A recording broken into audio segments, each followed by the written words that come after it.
Gentleman from Wisconsin yields back, and the chair now recognizes the gentleman from Massachusetts, Mr. Lynch, for 5 minutes.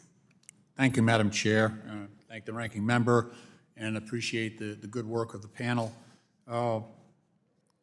Ms. Minow, prior to coming to Congress, I served as a union trustee on the Ironworkers Pension Fund, a Taft-Hartley fund. I was a union trustee. And we would hire asset managers and obviously rely upon proxy vote services as well, advisors.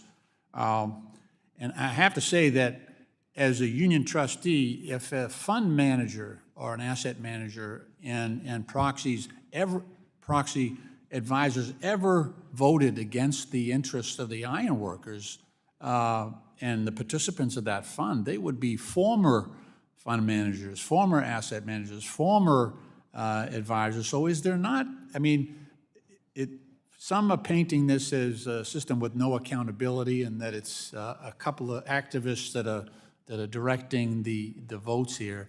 Is that really what's happening, or is there some level of, dare I say, democracy and causation between the views of the participants of these funds and the way the proxies are voted? Thank you, Congressman, for that question. It's been my great privilege to conduct training sessions for new trustees of union pension funds on proxy voting, and I have found them to be extremely interested in these issues for the protection of the plan participants. What do we all want? We want them to be able to retire in a comfortable way. And so you are 100% correct that the unions, pension funds, and the other pension funds that I've worked with are, the public pension funds primarily, are particularly focused on making sure that their asset managers make buy, hold, sell, vote, litigation, any decisions about share ownership purely for the benefit of plan participants. Furthermore, the federal government has not only the authority, but the obligation to act if they don't do it, and they have acted, not as often as they should, but they have acted in those cases. I want to mention that it is not union pension funds or any other institutional investor who has called for non-financial measures of corporate performance. It is the Business Roundtable, which announced that they wanted to go for stakeholders, and they wanted to have this very amorphous idea of, throw the dart at the wall and then draw the target around it. So, no, you're 100% correct. Thank you.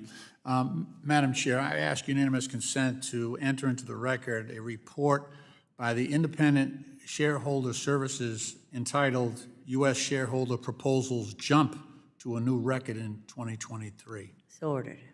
Thank you, Madam Chair. And it's dated May 24th, so it's about 6 weeks old. But in the takeaway section, it says that the volume of shareholder proposals has indeed jumped 14% between January 1st through May 31st, 2023.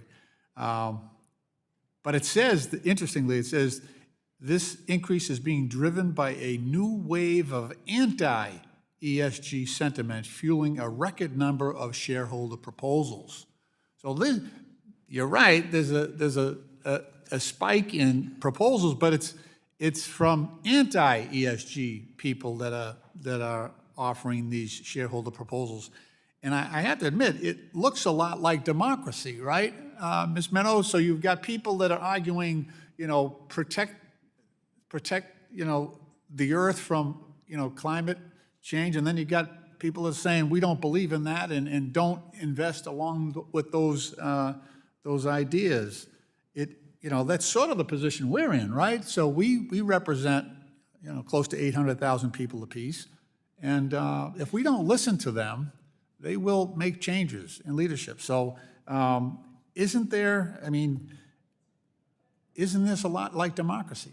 It is exactly like democracy, and as I noted, the anti-ESG proposals, most of them failed to get enough to pass the threshold to be reintroduced. So that shows that the market works, democracy works. One thing I love to tell members of Congress is that even one vote is enough to elect a corporate director. So if 99% of the shareholders vote against. So I will give you all shareholder proposals. I will get rid of shareholder proposals entirely If shareholders can vote out boards of directors, if you need 50% in order to serve on the board, then let the shareholders send the message that way. In the meantime, shareholder proposals are a very modest, low-cost way for them to raise the issues they care about.